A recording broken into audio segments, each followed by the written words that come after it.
Ya, Mbak Vero, saya sudah selesai.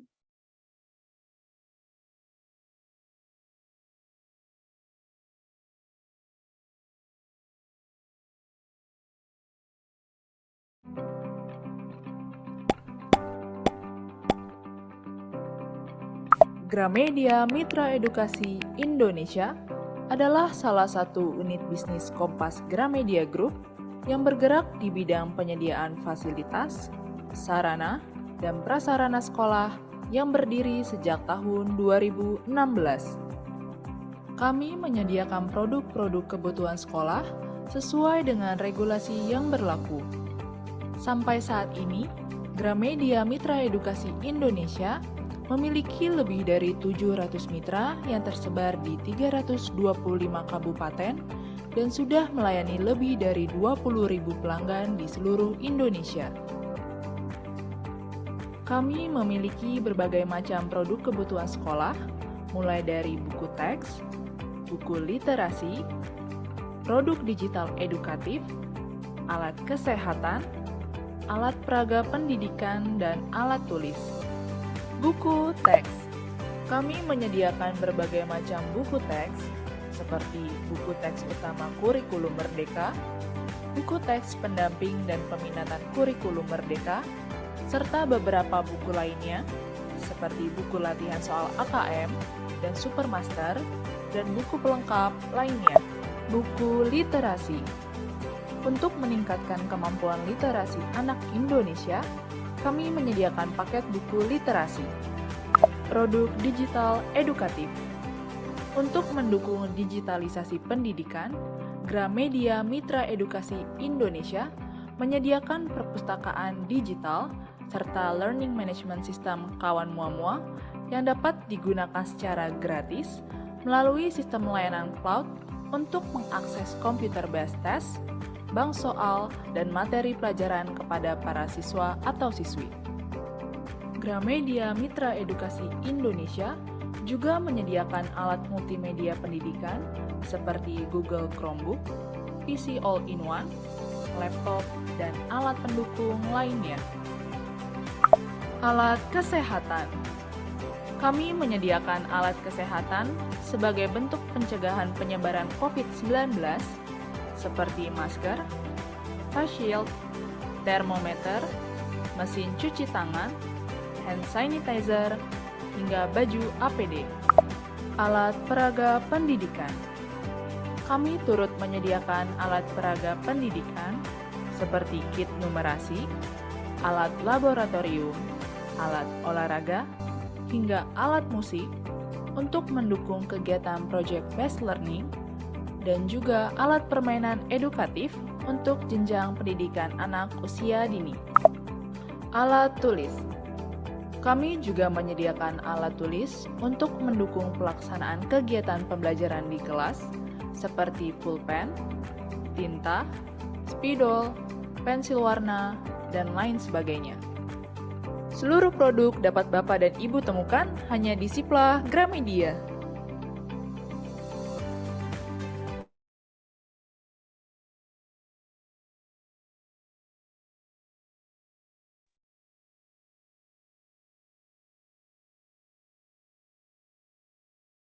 Assalamualaikum warahmatullahi wabarakatuh. Shalom, Om Swastiastu, Namo Buddhaya, salam kebajikan, salam sejahtera bagi kita semua. Selamat siang menjelang sore dan selamat datang kembali Bapak dan Ibu Guru semuanya di acara webinar Sapa Sekolah episode Juli 2023. Kerjasama dengan Ikatan Guru Indonesia dengan Gramedia Mitra Edukasi Indonesia. Saya Salwa, mohon izin akan membuka dan membantu acara webinar Sapa Sekolah ini hingga kurang lebih 2 jam ke depan. Baik, Bapak dan Ibu Guru, pada kesempatan ini Gramedia Mitra Edukasi Indonesia bekerja sama dengan Ikatan Guru Indonesia akan membahas isu terkait bagaimana cara membuat asesmen untuk pembelajaran berdiferensiasi melalui topik P5 berbasis aset sekolah.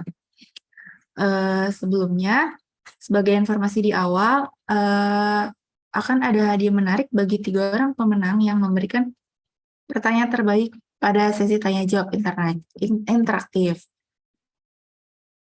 Sesi tanya jawab interaktif ini berlangsung dari awal hingga acara selesai. Jadi apabila di pertengahan pemaparan materi, Bapak dan Ibu boleh chat melalui kolom Zoom atau menunggu di saat sesi tanya jawab interaktif.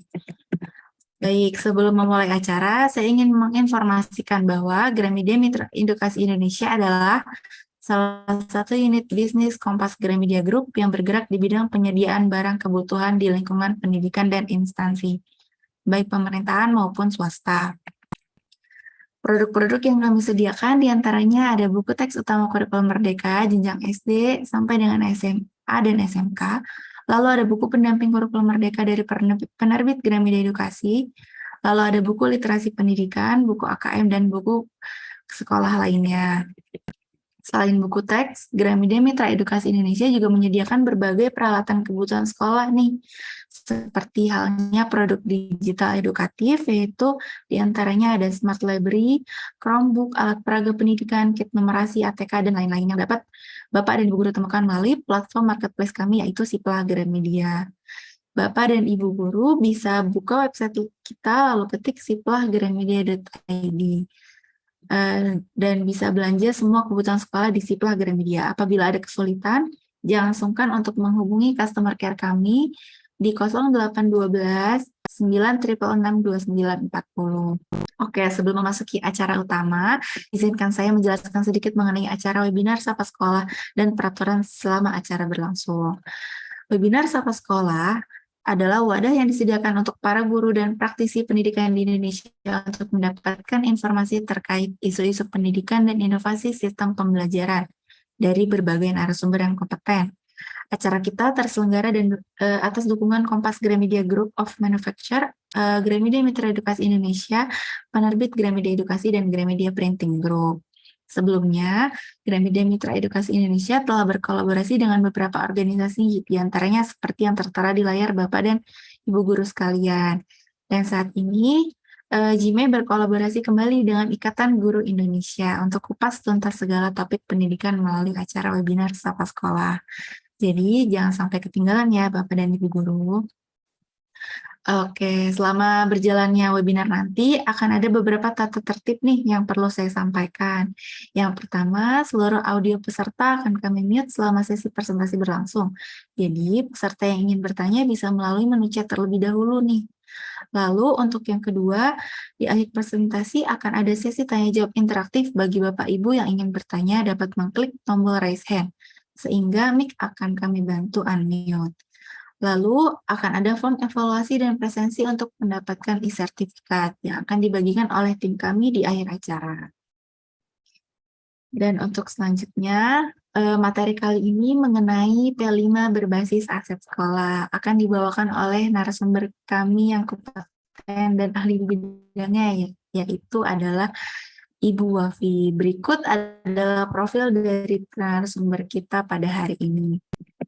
Ibu Wafi, beliau mengenyam pendidikan di Universitas Negeri Yogyakarta dengan gelar sarjana pendidikan fisika, lalu melanjutkan gelar magister di Unipa Surabaya dengan jurusan teknologi pendidikan, dan sekarang sedang melanjutkan studi untuk gelar doktornya di Universitas Negeri Surabaya dengan jurusan teknologi pendidikan.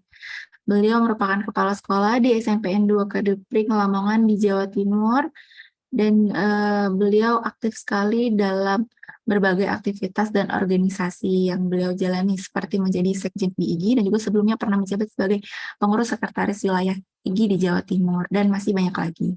Beliau juga mendapatkan penghargaan nih dari berbagai prestasinya di tiap tahunnya ya. Salah satunya adalah penghargaan inspirasional Teacher Award dalam PWI Award 2020 dan juga Guru Berprestasi Kabupaten Lamongan 2019 dan penghargaan-penghargaan lainnya. Baik, kita langsung saja sapa. Halo Ibu Wafi, selamat sore. Apa kabar Ibu? Selamat sore, Mbak Salwa. Assalamualaikum. Waalaikumsalam. Apakah sudah siap Ibu? Alhamdulillah, insya Allah siap. Baik, kalau begitu untuk mempersingkat waktu, saya persilakan kepada Ibu Wafi untuk memulai pemaparan materinya selama kurang lebih 60 menit ke depan ya Bu. Oke, terima kasih Mbak Bapak Ibu guru Salwa. semuanya, selamat mengikuti acara webinar hari ini. Oke, Silakan Bu Wafi. suara saya jelas Mbak Salwa? Iya, sudah terdengar jelas juga. Baik. Terima Silakan. kasih. Assalamualaikum warahmatullahi wabarakatuh. Semangat pagi, meskipun sudah sore semangatnya tetap semangat pagi. Salam sejahtera bagi kita semuanya. Om Swastiastu, Namo Buddhaya, salam kebajikan, Rahayu. Yang kami hormati Bapak Ibu pimpinan Gramedia, Mitra Edukasi, dan juga Mbak Salwa selaku moderator.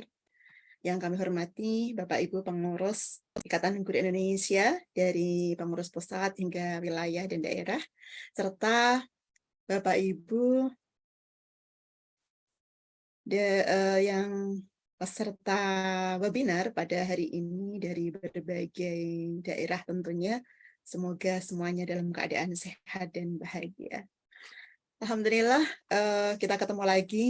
Saya, Wafi, akan mencoba berbagi praktik baik dengan Bapak Ibu sekalian, yang kali ini mengambil tema profil pelajar Pancasila.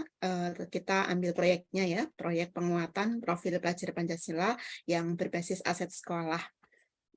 Biasanya kan kita dengarnya berbasis kearifan lokal gitu ya. Kemudian lagi ada yang harus berorientasi pada murid gitu. Nah, kali ini kita mencoba dari aset sekolah gitu ya. Mohon izin saya share screen terlebih dahulu.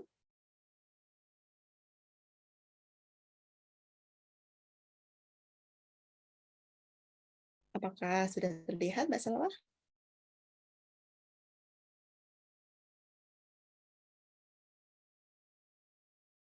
Sudah terlihatnya? Baik. Saya pertama mengucapkan terima kasih terlebih dahulu nih pada GMEI ya yang sudah memfasilitasi kegiatan yang luar biasa ini. Saya ada sedikit pantun nih Mbak Salwa. Buah jeruk, buah mangga, rasanya manis dan segar. GMEI bikin kita bangga karena memotivasi kita untuk terus belajar. Yeay. Mantap, Bu. Cakep gitu ya Mas Salwa. Iya. Oke, terima kasih Bapak Ibu. Kita lanjutkan. Kali ini saya mengambil tema Creative Day, mengambil judul Creative Day. Kalau tadi tema kita bagaimana sih penguatan profil pelajar Pancasila yang proyeknya berbasis aset sekolah itu ya. Saya memberikan proyek ini dengan memberi judul proyek ini Creative Day. Apa sih Creative Day gitu ya? Kita mengingat kembali dulu ya, tidak langsung tiba-tiba saya membahas proyek saya, tapi kita mungkin kita mengingat kembali reminder bagi kita semuanya para guru bahwa profil pelajar Pancasila ini merupakan terjemahan tujuan pendidikan nasional. Ini menjadi pegangan kita, referensi kita bahwa ketika kita mendidik, ketika kita mengajar, tujuan kita ada di sini, profilnya seperti ini, yaitu profil pelajar Pancasila. Merupakan referensi utama ketika kita membangun karakter, mendidik para peserta didik kita. Sehingga harapannya profil pelajar Pancasila ini merupakan sosok pelajar yang nanti menjadi pelajar sepanjang hayat, yang kompeten, memiliki karakter sesuai nilai-nilai Pancasila. Ada 3 kunci di sini, yaitu bagaimana sosok pelajar sepanjang hayat yang pertama. Kemudian yang kedua, sosok pelajar yang kompeten. Pelajar ini kenapa kami menggunakan kata pelajar gitu ya, bukan murid atau bukan yang lain, karena kita harapkan seterusnya kita menjadi pelajar, pembelajar gitu ya. Kemudian yang ketiga tadi ada nilai-nilai Pancasila yang menjadi karakter di pelajar ini seperti itu. Sebagaimana kita ketahui ada 6 dimensi di profil pelajar Pancasila yang saya yakin Bapak Ibu yang hadir di sini semuanya sudah hafal gitu ya dan sering dilakukan gitu ya. Beriman, bertakwa kepada Tuhan Yang Maha Esa dan berakhlak mulia, mandiri, gotong royong, berkebinekaan global, bernalar kritis dan kreatif. Ini tidak terlupakan tentunya.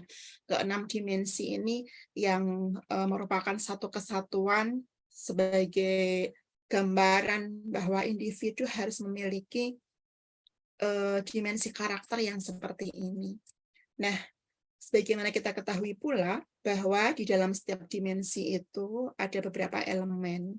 Nah, di sini ada sub-sub elemen yang nanti kita jadikan referensi. Ketika kita mau membuat rubrik, mau membuat target atau capaian kita, nanti pelajar kita ini dididik karakternya, dikuatkan karakternya, misalnya di gotong royong seperti apa sih gitu ya, di kebinekaan global seperti apa sih gambarannya, itu sudah ada standarnya. Misalnya saya karena di SMP saya mengambil di fase D ini, di sini ada di akhir fase D di jenjang SMP. Di sini ada keterangannya di subelemen pada dimensi berkebinekaan global dengan elemen mengenal dan menghargai budaya. Maka saya mengambil bahwa kriteria supaya nanti tercapai bagaimana anak bisa berkembang sesuai harapan, kita ambil referensinya di sini. Bahwa anak bisa menjelaskan perubahan budaya seiring waktu dan sesuai konteks, baik dalam skala lokal, regional, dan nasional. Menjelaskan identitas diri yang terbentuk dari budaya bangsa. Ini yang kita jadikan referensi. Begitu pula ketika untuk jenjang atau fase yang lain, maka akan melihat bahwa anak akan berkembang sesuai harapan itu jika bisa seperti ini. Ini referensi kita. Nah, berikutnya, kalau tadi kita membahas profilnya, sekarang proyeknya. Nah, ini memang sudah ada di keputusan Mendikbudristek nomor 262, bahwa ini merupakan kegiatan kokurikuler yang berbasis proyek yang dirancang untuk menguatkan upaya pencapaian kompetensi dan karakter sesuai dengan profil pelajar Pancasila yang disusun sebagai terjemahan gitu ya, terjemahan nanti lulusannya seperti apa sehingga berdasarkan standar kompetensi lulusan. Ada beberapa hal di sini yang dapat kita tarik kesimpulan bahwa P5 ini merupakan kegiatan kokurikuler berbasis proyek. Yang kedua, P5 ini dirancang untuk menguatkan kompetensi dan karakter sesuai dengan profil pelajar Pancasila. Yang ketiga, pelaksanaannya fleksibel dari segi muatan, kegiatan, maupun waktu pelaksanaannya. Kemudian dirancang terpisah dari intrakurikuler. Tujuan, muatan, dan kegiatan pembelajaran proyek tidak harus dikaitkan dengan tujuan dan materi pelajaran intrakurikuler. Tidak ada kaitannya pun tidak apa-apa gitu ya. Tetapi rata-rata karena kita memang mengintegrasikan gitu ya, dikaitkan juga masih nyambung gitu. Tapi tidak harus. Kemudian yang terakhir, satuan pendidikan dapat melibatkan masyarakat atau dunia kerja untuk merancang dan menyelenggarakan proyek penguatan profil pelajar Pancasila.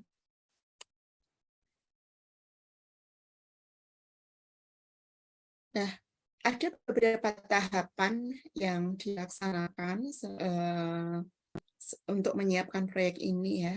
Sebenarnya di buku panduan itu ada 5 dan semua sudah sama, akan tetapi saya sedikit membedakan pada nomor 2, Bapak Ibu. Jadi yang pertama, sekolah membentuk tim fasilitator proyek penguatan profil belajar Pancasila atau P5, yang mana tentu tim fasilitator ini adalah guru-guru yang mengajar di kelas tersebut gitu ya. Tim ini berperan untuk merencanakan kegiatan proyek untuk seluruh kelas. Nah, yang kedua, kalau di buku panduan Bapak Ibu bisa melihat atau membacanya bahwa di situ mengidentifikasi tingkat kesiapan satuan pendidikan. Jadi tingkat kesiapannya di mana sih gitu ya. Tapi di sini saya tambahi satu lagi yaitu dan memetakan aset sekolah. Apa aset sekolah nanti kita bahas. Nah, kemudian yang ketiga setelah mengidentifikasi, memetakan, maka yang ketiga merancang dimensi, tema dan alokasi waktu proyek. Ini bisa dilakukan oleh tim fasilitator gitu ya, dan nanti untuk tema meskipun ditentukan oleh fasilitator boleh melibatkan peserta didik, sangat dianjurkan malah ya, bahwa nanti peserta didik juga bisalah ditanya, dilibatkan gitu. Kemudian menyusun modul atau rencana pengajaran proyek P5. Lalu merancang strategi pelaporan hasil proyek. Ini langkah-langkah yang sudah umum sekali, hanya sedikit yang saya modif, yaitu yang nomor 2, dengan menambahkan pemetaan aset. Nah, karena apa? Karena di buku panduan juga Bapak Ibu mungkin bisa membaca ya, bahwa di situ tertulis perencanaan dapat dikembangkan sesuai dengan kebutuhan dan kondisi satuan pendidikan. Jadi kalau Bapak Ibu misalnya mau menambah jadi 7 langkah pun tidak apa-apa gitu. Oke, saya lanjutkan. Ada latar belakang kenapa saya memilih tema ini, Bapak Ibu. Saya sangat terkesan ketika belajar tentang bagaimana pendekatan berbasis aset ini. Saya berawal dari menyimak bagaimana filosofi Ki Hajar Dewantara yang banyak sekali itu ya, dan saya mengambil yang ini, bahwa maksud pendidikan itu adalah menuntun segala kekuatan kodrat yang ada pada anak-anak agar mereka dapat mencapai keselamatan dan kebahagiaan yang setinggi-tingginya, baik sebagai manusia maupun anggota masyarakat. Ini dalam banget, Bapak Ibu. Bagaimana kita menuntun anak-anak untuk bisa berkembang sesuai dengan kekuatan kodrat yang dimiliki. Tidak mudah, tapi juga tidak sulit gitu, karena kita perlu mencoba semuanya, tidak kemudian langsung menganggap sulit kalau harus memperhatikan satu persatu, tapi kita punya upaya, kita punya niat yang luar biasa, karena kita perlu menuntun dan sesuai dengan kodrat ini. Lalu ada konsep lain yang membuat saya tergugah, yaitu bagaimana pendekatan berbasis aset. Ini konsep yang dikembangkan oleh Dr. Katrin Kramer, seorang ahli psikologi yang menekuni kekuatan berpikir positif untuk pengembangan diri. Pendekatan ini merupakan cara praktis menemukan hal-hal yang positif dalam kehidupan. Dengan menggunakan kekuatan sebagai tumpuan berpikir, kita diajak untuk memusatkan perhatian pada apa yang berjalan dengan baik, yang bisa menjadi inspirasi, yang positif, yang menjadi kekuatan atau potensi yang positif. Pada umumnya, kita para guru, ketika menghadapi murid-murid yang memiliki sedikit kelemahan atau sedikit kenakalan seperti itu ya, atau kreativitas yang unik gitu, kita akan cenderung menyoroti negatifnya. Nah, ini yang kemudian akan sulit berkembang. Sehingga di pendekatan berbasis aset ini, kita diajak berpikir untuk fokus pada hal-hal yang positif. Nah, ini menjadi dasar pendekatan inquiry apresiatif. Apa itu? Yaitu pendekatan yang fokus pada kekuatan yang dimiliki setiap anggota dan menyatukannya untuk menghasilkan kekuatan yang tertinggi. Ini diterapkan sangat bagus untuk kelas, untuk sekolah, untuk hal-hal yang mau dikembangkan, bahkan organisasi pun demikian, gitu ya. Sehingga ketika kita menerapkan inquiry apresiatif, maka pendekatan ini berfokus pada bagaimana upaya kolaboratif untuk menemukan hal positif dalam diri seseorang, dalam suatu organisasi dan dunia sekitarnya. Oke, saya lanjutkan. Nah, pada saat pelaksanaan pemetaan aset sekolah, ada 7 aset yang bisa kita lihat di situ. Yang pertama dari aset manusia. Kita tentu memiliki banyak guru-guru yang berlatar belakang yang berbeda-beda. Nah, ini sangat penting jika kita berdayakan. Kemudian aset sosial, gitu ya. Aset sosial ini juga hampir setiap sekolah pasti memiliki apa itu tata tertib, apa itu aturan-aturan gitu ya. Ini merupakan aset sosial gitu. Dan ini bisa kita kembangkan termasuk ketika kita mengajak anak-anak untuk membuat kesepakatan kelas atau keyakinan kelas atau yang lain. Kemudian ada modal alam, apa yang ada di sekitar kita, apa yang ada di lingkungan kita. Ini tentu bisa menunjang, bisa kita berdayakan untuk pengembangan sekolah. Lalu aset politik. Jangan kita bayangkan ketika kita membahas tentang politik, itu yang dibahas bagaimana tataran politik praktis begitu ya. Tapi bagaimana ini sebuah kebijakan gitu ya, sebuah kebijakan, sebuah atribut atau apa ya, hal-hal yang menyangkut kepentingan orang banyak gitu ya, yang bisa diajak untuk berpartisipasi, untuk mengambil keputusan gitu, kebijakan-kebijakan yang ada itu juga termasuk politik. Kemudian fisik, kita punya ruang apa saja sih di sekolah gitu ya. Kita punya ruang kelas, kita punya ruang perpus, punya ruang lab, bahkan ada gazebo misalnya di halaman sekolah atau di lingkungan belakang misalnya, atau kita punya taman. Semua hal fisik yang ada di sekolah maupun di lingkungan sekolah itu menjadi aset berharga yang bisa kita manfaatkan, yang bisa kita berdayakan. Kemudian agama dan budaya. Agama tentu kita punya aturan-aturan dalam agama. Setiap siswa memiliki agama, bahkan ketika agamanya sama, kita justru bisa lebih mengeksplor ya, bisa memberdayakan lebih. Kalau agamanya berbeda, kita juga bisa lebih eksplor. Ada hal-hal yang justru bisa diberdayakan di situ. Termasuk budaya. Ada budaya apa saja sih yang ada di masyarakat kita, di masyarakat sekitar sekolah, atau di tempat tinggal murid, di desa tempat tinggal murid, di daerah tempat tinggal murid, atau di sekolah, di lingkungannya. Ini juga bisa kita pakai untuk pembelajaran di sekolah. Nah, yang terakhir adalah finansial. Finansial di sini bukan hanya tentang keuangan, bagaimana kemampuan-kemampuan para SDM kita, sumber daya manusia ya, guru atau mungkin tenaga kependidikan, memiliki kelebihan-kelebihan atau pengetahuan atau wawasan atau keterampilan yang bisa dibagi, itu juga aset finansial. Ada guru yang pintar sekali ketika mengoptimalkan pemanfaatan Canva, pemanfaatan Instagram gitu ya. Ini bisa diberdayakan untuk berbagi dan kita gunakan di proyek penguatan profil belajar Pancasila. Jadi dari aset-aset yang ada di sekolah, ini kita baru ngambil satu saja, misalnya dari alam saja, ini bisa kita eksplor. Jadi pemetaan aset ini menurut saya sangat penting, dan nanti justru ini yang kita harus lebih melibatkan banyak orang dalam memetakan ini, sehingga akan banyak ide yang muncul dari berbagai pihak yang kita libatkan. Pengalaman saya di sini, Bapak Ibu, tentang setelah memetakan aset tadi, ada konteks program, kondisi, dan kebutuhan di sekolah yang bisa kita analisa.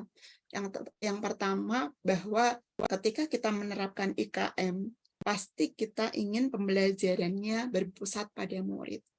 Kita akan memfasilitasi bagaimana sih suara murid, pendapat murid, pilihan murid, bahkan bagaimana sih supaya murid ini mempunyai rasa memiliki kelas ini, mempunyai rasa memiliki sekolah ini, bahkan program ini gitu ya.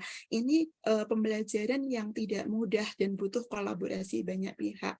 Dan ini tujuan kita bersama. Kemudian yang kedua, setelah kita memetakan aset, kita mau mengoptimalkan aset yang mana?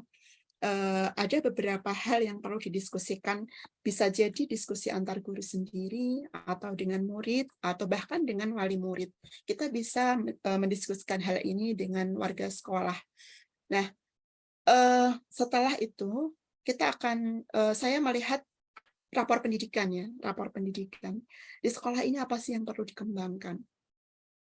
Yang jelas kita rata-rata sekolah itu yang perlu dikembangkan adalah bagaimana kemampuan literasi numerasi. Betul nggak Bapak Ibu? Ya. Saya yakin Bapak Ibu juga demikian. Kita kuatkan kemampuan literasi numerasi. Tapi juga jangan lupa bahwa kreativitas ini juga penting dan mempengaruhi kemampuan literasi numerasi. Nah, ini yang kemudian saya ambil. Saya ingin meningkatkan kreativitas murid-murid, tetapi yang bisa menunjang penguatan literasi numerasi. Nah, proyek apa ya ini yang pas gitu ya. Nah, kemudian pertimbangan yang keempat adalah karena kondisi sekolah di sekolah saya ini banyak sekali bambu di belakang sekolah, di desa tempat sekolah berada, ini juga banyak sekali bambu. Nah, saya memiliki anggapan bahwa nama sekolah saya ini Kedung Pring. Pring itu berarti bambu. Dalam bahasa Jawa, pring itu artinya bambu. Nah, bambu yang sangat banyak. Ini saya kira bisa diangkat menjadi sebuah brand, atau paling enggak bambu-bambu yang ada ini bisa diberdayakan menjadi sebuah kekuatan. Karena kita berpikirnya akan mengajak teman-teman untuk berpikir pada kekuatan ya. Kita memiliki kekuatan apa sih? Oh, adanya bambu. Jangan salah Bapak Ibu. Bambu itu kalau di lingkungan kami tidak langsung kemudian menjadi kekuatan. Ada siswa-siswi yang justru takut pada bambu. Ada guru yang menganggap bahwa bambu itu memiliki hal-hal yang mistis seperti itu ya. Nah, saya ingin mengajak guru-guru dan juga murid-murid justru mencintai bambu. Apa yang ada di lingkungan sekitar yang awalnya ditakuti, ayo dicintai, ayo berkarya dengan bambu, ayo kita berdayakan bambu-bambu yang ada di sekitar ini menjadi kekuatan kita. Itu pengalaman saya ketika mau membuat proyek ini gitu ya Bapak Ibu. Nah, dari keempat pertimbangan inilah maka kemudian saya merumuskan sebuah proyek yang bernama Creative Day, yang mana ini menjadi tema proyek penguatan profil pelajar Pancasila dengan tema kewirausahaan gitu ya. Judulnya Creative Day, temanya kewirausahaan. Apa sih yang diharapkan? Diharapkan nih anak-anak bisa memiliki kesadaran untuk membaca peluang dan juga menumbuhkan jiwa swakarya, bahwa bambu itu jangan dilihat hanya sebuah bambu, tapi saya yakin bambu ini bisa lebih dieksplor, ditambah nilainya, bisa nilai gunanya, nilai seninya, bisa diproduksi lebih bagus lagi, yang mungkin kalau kita bayangkan hanya pengrajin bambu yang punya jiwa seni tinggi gitu ya, yang bisa melaksanakannya, tapi kita tidak boleh berpikir seperti itu. Kita harus mencoba untuk mengajak anak-anak berkreasi di sini gitu. Itu yang menjadi pertimbangan dan kemudian dirumuskan program ini. Nah, apa tahap-tahap yang ada? Tentunya sama dengan proyek yang lain.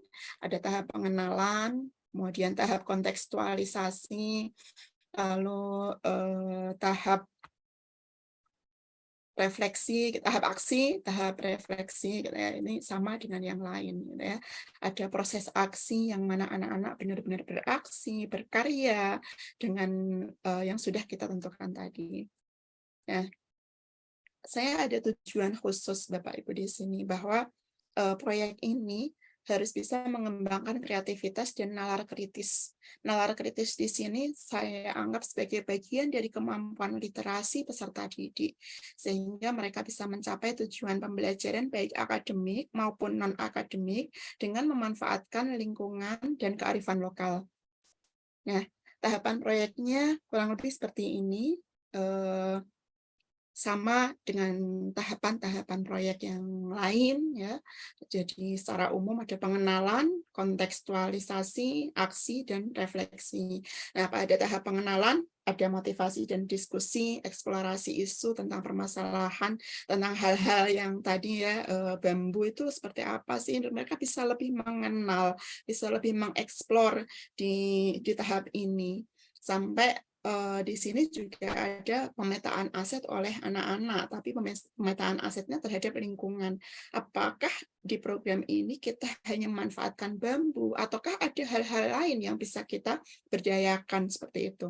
Kemudian di tahap kontekstualisasi, di sini anak-anak perlu diajak untuk lebih memahami bagaimana sebuah konsep wirausaha, bahwa wirausaha itu tidak hanya sekedar berbisnis, bahwa wirausaha itu ada konsep dasar, ada karakter-karakter yang mendasari bagaimana anak bisa berani berkarya, berani mengambil resiko, berani mengungkapkan pendapat. Ada banyak hal yang menjadi konsep dasarnya, termasuk bagaimana kita menambah nilai dari barang-barang yang ada di sekitar kita yang tadinya mungkin dianggap tidak berharga, tapi kemudian menjadi cantik dan lebih berharga seperti itu. Kemudian menggali tentang peluang berkarya dari aset yang dimiliki dan kami juga menghadirkan narasumber yang inspiratif yang tentunya berkaitan dengan ini. Lalu setelah itu menganalisa peluang yang ada di lingkungan sekitar, bisa lebih menganalisa lebih dalam lagi, dan kemudian dari hasil analisa itu dipresentasikan oleh peserta didik. Nah, pada tahap aksi, anak-anak mulai merumuskan gagasan untuk berkreasi dengan bahan apa, dengan materi apa, dan sebagainya. Kemudian merencanakan, membuat kreasi dan mempresentasikan. Nah, di sini kami minta anak-anak untuk upload di media sosial masing-masing dengan memanfaatkan Canva, tentunya juga sudah dengan bimbingan guru-guru yang memiliki kemampuan Canva. Kemudian ada pameran proyek yang dilaksanakan oleh sekolah, difasilitasi oleh sekolah, yang kemudian diakhiri dengan refleksi akhir. Nah, untuk dimensi elemen dan subelemen, kami tetap mengacu pada panduan Bapak Ibu, dan dari acuan-acuan ini kami mengambil dimensi hanya 2, yaitu bernalar kritis dan kreatif, itu pun sudah banyak sekali, dan aktivitasnya sudah ada tadi. Itu, dan ini langkah kami ketika pelaksanaan proyek ini. Yang pertama, kita mengadakan fokus grup diskusi ya dengan tim fasilitator internal guru-guru. Mau dibuat seperti apa sih proyek ini dan tujuannya seperti apa, dan kemudian sampai merumuskan modulnya. Kemudian kita mengumpulkan anak-anak di kelas itu dan motivasi awal dan diskusi. Kemudian mengeksplorasi isu, lalu mengidentifikasi dan pemetaan asetnya, apa saja sih aset-aset yang dimiliki anak, yang ada di sekitar tempat tinggal anak, itu juga bisa diberdayakan. Dan tidak lupa kami juga menguatkan keyakinan kelas. Bapak Ibu guru mungkin sudah akrab ya dengan istilah keyakinan kelas. Kalau di guru-guru penggerak itu kita ada kebajikan universal ya. Ada beberapa karakter yang merupakan kebajikan universal yang kemudian disepakati oleh kelas tersebut bahwa di kelas ini akan menjadi anak-anak akan siap menjadi anak-anak yang disiplin, yang aktif dan seterusnya sesuai dengan kesepakatan yang diambil oleh anak-anak tersebut. Tapi saya berpikir tidak hanya menyepakati, tidak hanya membuat sebuah banner di kelas yang berisi mungkin 5 kesepakatan kelas atau keyakinan kelas, tapi saya berpikir anak-anak tidak cukup hanya itu. Anak-anak harus ada sebuah sugesti atau hal lain yang mengingatkan supaya mereka ketika melihat sesuatu itu teringatkan gitu. Maka ini sudah saya mulai, bagaimana anak mulai berkreasi, apa kira-kira ya yang bisa dimanfaatkan untuk mengingatkan keyakinan kelas ini gitu ya, menguatkan keyakinan kelas ini. Maka saya memanfaatkan caping Bapak Ibu, karena caping ini juga terbuat dari bambu, hampir di setiap desa itu mempunyai ada gitu ya. Terus gampang nyarinya karena ini juga familiar sekali dengan anak-anak, di lingkungan sekitar itu banyak sekali, dan ini dicat bareng-bareng lalu ditulisi dengan karakter-karakter yang merupakan kebajikan universal tadi. Jadi ketika anak melihat caping yang kemudian di akhir itu dipasang menjadi atap sebuah taman gitu ya, mereka dengan mudah akan melihat, oh ini apa, kita diingatkan untuk tangguh, kita diingatkan untuk damai, diingatkan untuk bahagia, diingatkan untuk rajin, diingatkan untuk disiplin dan sebagainya. Kemudian setelah itu anak-anak tetap diberi ruang untuk diskusi tentang penguatan konsep, bagaimana tadi tentang konsep-konsep dasar wirausaha, konsep-konsep dasar memproduksi sesuatu, berkarya, dan tidak lupa kami menghasilkan narasumber. Narasumber ini kebetulan teman saya ya di Jawa Barat, dan saya minta untuk memotivasi anak-anak, mengajari anak-anak, menguatkan bagaimana anak-anak bisa berkarya dengan apa yang ada di sekitarnya, tidak perlu mencari yang rumit-rumit, tapi yang ada di sekitarnya saja. Dan ini anak laki-laki juga ternyata semangat sekali dalam berkarya. Perlu Bapak Ibu ketahui bahwa di sekolah saya itu sebelumnya antara laki-laki dan perempuan itu lebih aktif yang perempuan dan lebih banyak yang perempuan. Ketika lomba apa-apa rata-rata justru perempuan. Tapi alhamdulillah 2 tahun ini kami mencoba hal-hal yang bisa menguatkan karakter dan alhamdulillah sekarang imbang antara anak laki-laki dan perempuan, semuanya aktif, semuanya berpartisipasi, berperan seperti itu. Kemudian anak diberi kesempatan untuk berkreasi ya, ada ruang berkreasi untuk anak-anak dan ini lebih fleksibel. Apakah anak-anak mau mengerjakan di rumah dulu, lalu di sekolah, lalu di tempatnya pun sama, tidak harus di ruangan. Anak-anak boleh di gazebo, boleh di taman, boleh di lab dan sebagainya.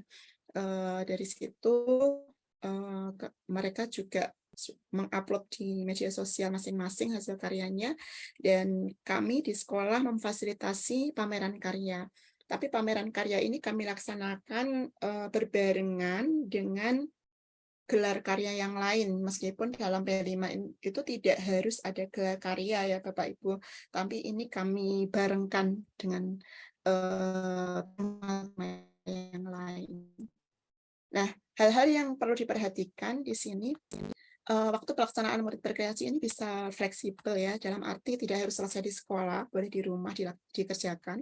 Lalu sekolah memfasilitasi pelatihan dengan menghadirkan narasumber tadi, dan murid disarankan untuk memberikan umpan balik karya teman-temannya.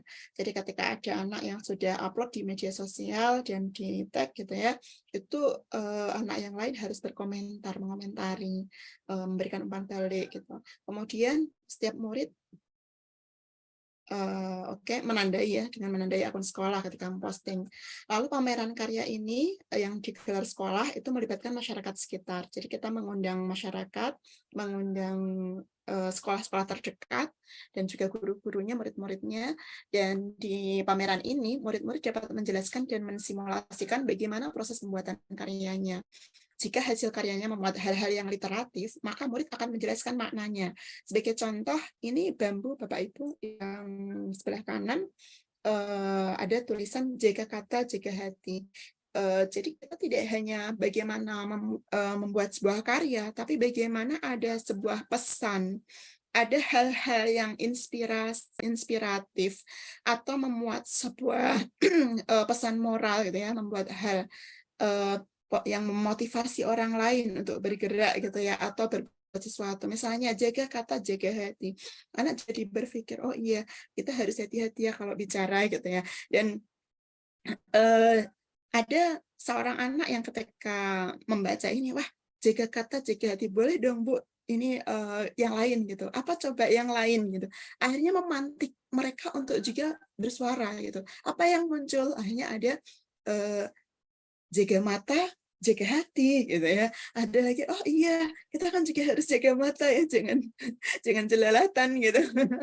Ini anak-anak sendiri akhirnya kan berpikir gitu Bapak Ibu, dan mereka yang merumuskan kata itu juga harus bisa menjelaskan, oh jaga kata, jaga hati itu artinya kita tidak boleh sembarangan dalam berkata, kita harus hati-hati dalam mengungkapkan sesuatu, jangan sampai menyakiti orang lain gitu. Nah ternyata dari situ ada anak satu lagi yang kemudian nyeletuk gitu ya, ada lagi Bu, jaga jari, jaga hati gitu. Oh, kenapa kok harus jaga jari, jaga hati? Oh iya, kan kita ngetiknya pakai jari tuh kalau kita WA-an gitu kan. Ini anak-anak desa gitu sudah bisa mengungkapkan itu, dan itu hal yang luar biasa menurut saya. Ada quotes-quotes yang muncul gitu ya, yang kemudian diproduksi dan ditulis di sebelah bambu. Jadi tidak hanya bagaimana aspek keindahannya, tapi bagaimana aspek literasinya.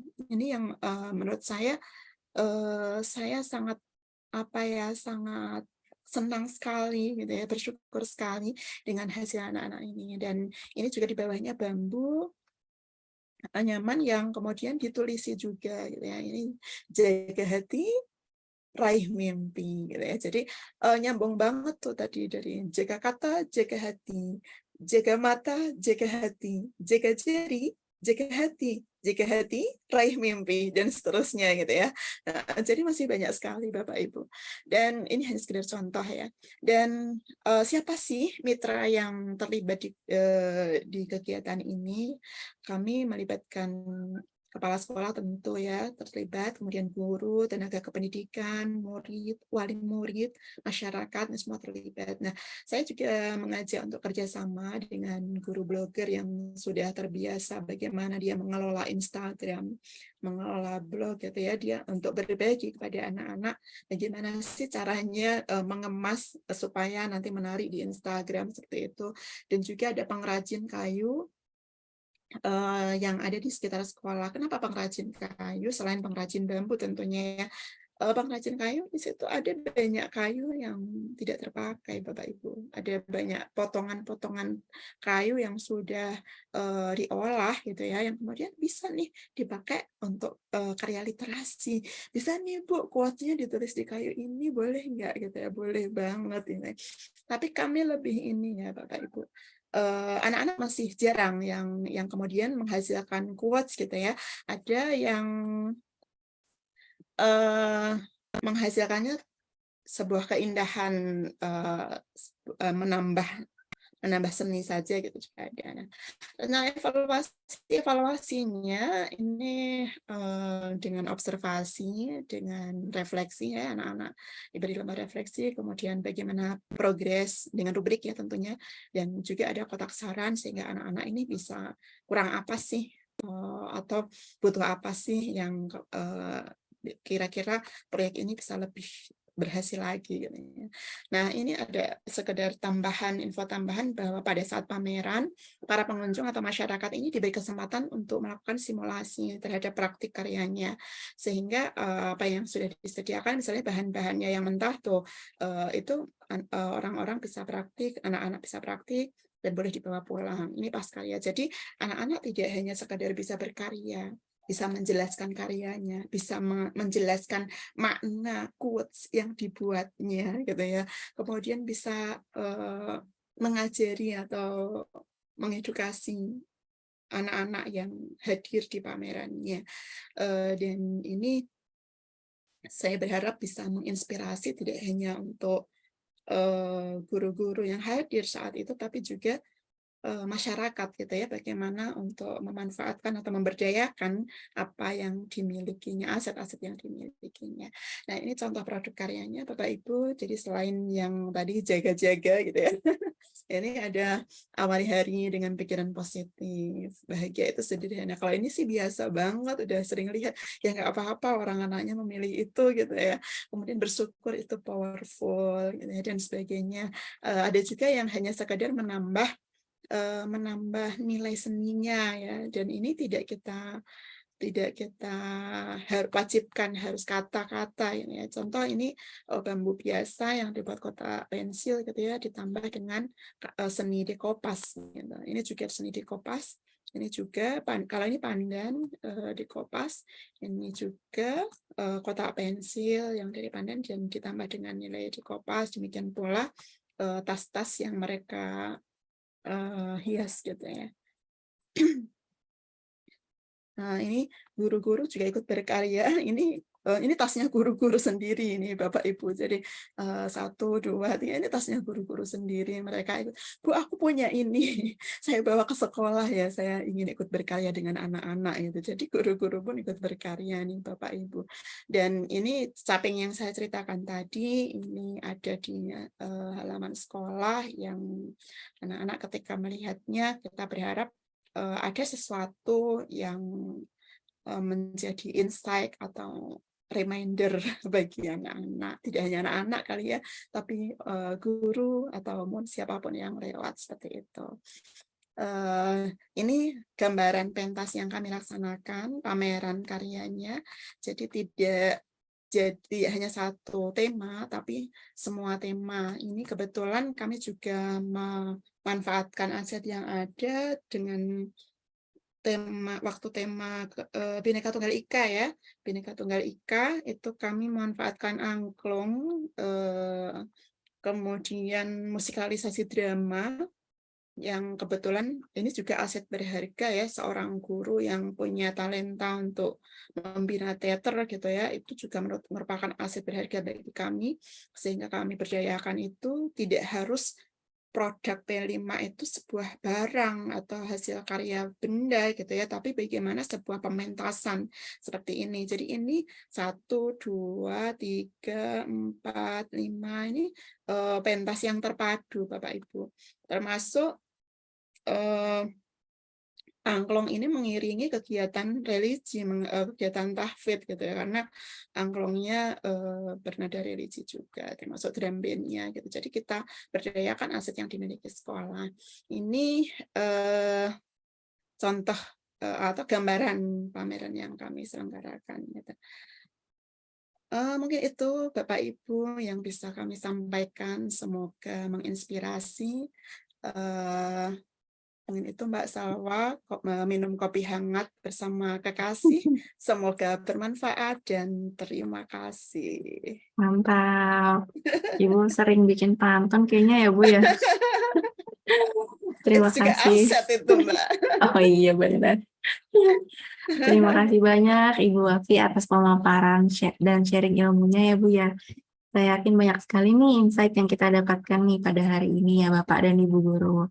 Baik untuk memperdalam materi dari Bu Wafi yang tadi sudah disampaikan. Jika ada Bapak dan Ibu Guru yang ingin bertanya secara langsung mengenai topik hari ini, silakan kita masuk ke sesi tanya jawab interaktif. Jadi apabila ada yang ingin ditanyakan, silakan bisa langsung raise hand dan mengajukan pertanyaannya secara langsung. Nanti akan kami bantu untuk unmute. Oke, sementara ada dari Pak Jasmansyah nih Bu. Kita bantu unmute dulu ya Bu ya. Halo, selamat sore Bapak Jasmansyah. Halo, Assalamualaikum. Waalaikumsalam. Silakan Pak, pertanyaannya bisa disampaikan kepada Ibu Wafi. Background saya nggak kelihatan. Oke. Selamat sore, salam sehat untuk semua. Assalamualaikum warahmatullahi wabarakatuh. Memang ibu saya yang satu ini inspiring woman ya. Banyak hal yang sederhana kemudian di tangan beliau itu menjadi luar biasa. Ini ada kaitannya dengan local wisdom. Kalau tadi saya menyingkap itu ya local wisdom. Saya baru tahu itu kedumpring itu ternyata memiliki makna khusus ya. Kedumpring itu apa? Bambu ya Bu ya? Bring itu bambu ya. Bambu. Oke.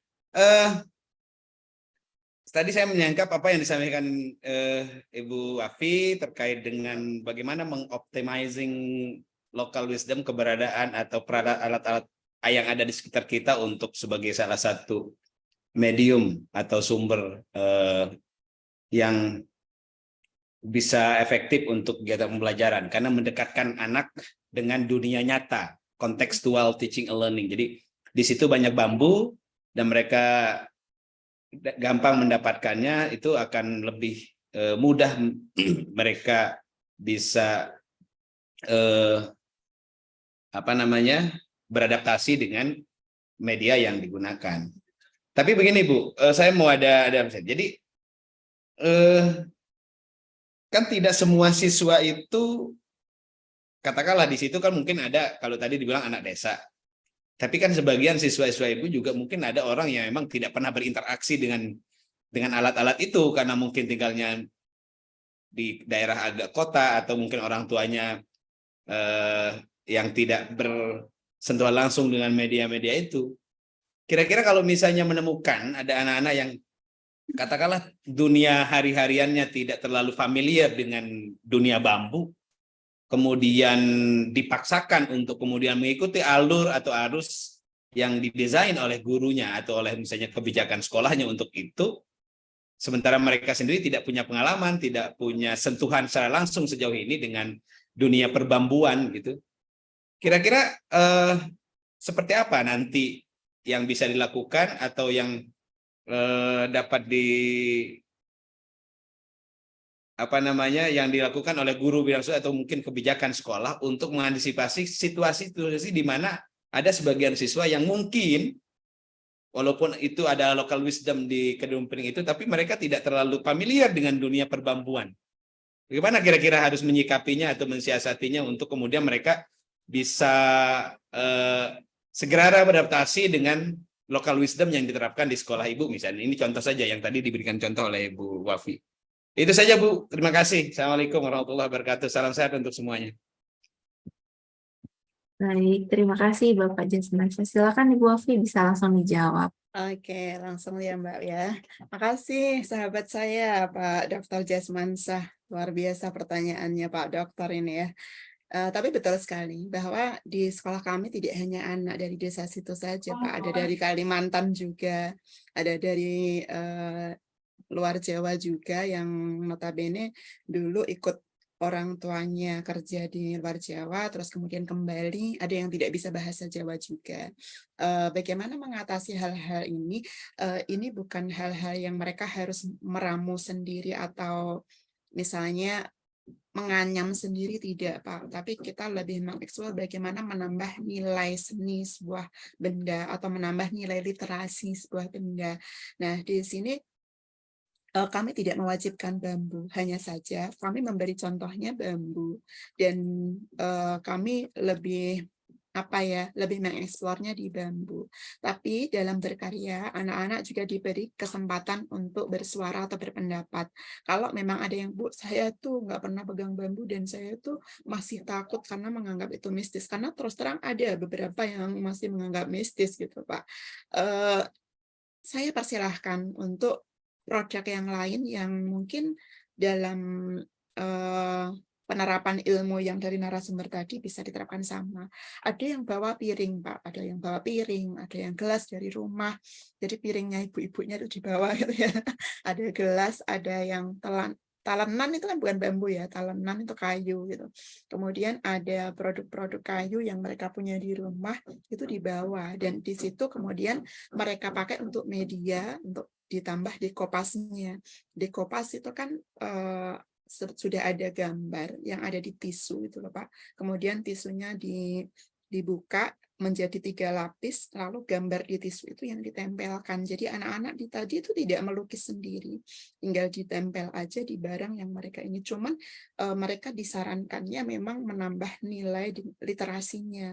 Anak-anak mau berpesan apa di situ, itu yang diharapkan. Jadi tidak harus bambu pada produknya, meskipun kami mengajak eksplornya, diskusinya itu bambu karena kebetulan bambu yang ada di sekitar mereka. Jadi tidak harus, dan kita tidak bisa memaksa, kita tetap memfasilitasi suara, pemilikan, pilihan murid, dan juga kondisi murid. Seperti itu Pak Jasmansyah.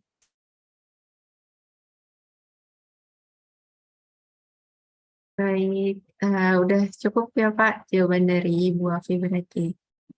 Terima kasih. Iya, satu lagi Bu ya, satu lagi. Ini hanya ini aja.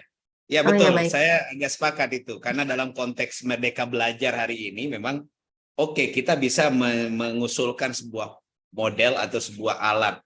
Tapi ketika kemudian ada siswa kita yang lebih memilih alat-alat lain, medium-medium lain yang digunakan untuk berkreativitas, sebagai guru ya memang harus memberikan ruang itu.